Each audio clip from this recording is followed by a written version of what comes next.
আপুরা, আশা করি তোমরা সবাই অনেক ভালো আছো। আমি গাজী মনিতা, তোমাদের ছোট বোন। যেহেতু লকডাউন চলতেছে, তোমরা সবাই এত ভালো নেই। তো আজকে যাবে একটা টিউটোরিয়াল দেখাবো, একটা না 3টা টিউটোরিয়াল দেখাবো।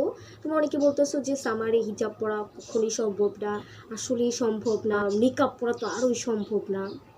আমি বলি না, সম্ভব। আমিও পড়ি, তোমরাও পড়ে দেখতে পারো। আমি যেগুলো ফলো করি টিউটোরিয়াল, তোমরা ওগুলো ফলো করে নিতে পারো। আর আজকে একটা সারপ্রাইজ আছে তোমাদের জন্য। ওটা হলো আজকে আমি একটা সদস্যকে নিয়ে আসবো তোমাদের সামনে। সেটা হলো আমার, দেখলেই বুঝতে পারবে। আসো, এই দেখো, ও হলো আমার সন্দেশ। ওর নাম দিয়েছে একটা মেয়ে, ওই মেয়েটা আমার বেস্ট ফ্রেন্ড। তো ওর নাম সন্দেশ। কামড় দাও কেন? হাই দাও। দেখছো, কামড় দেয়।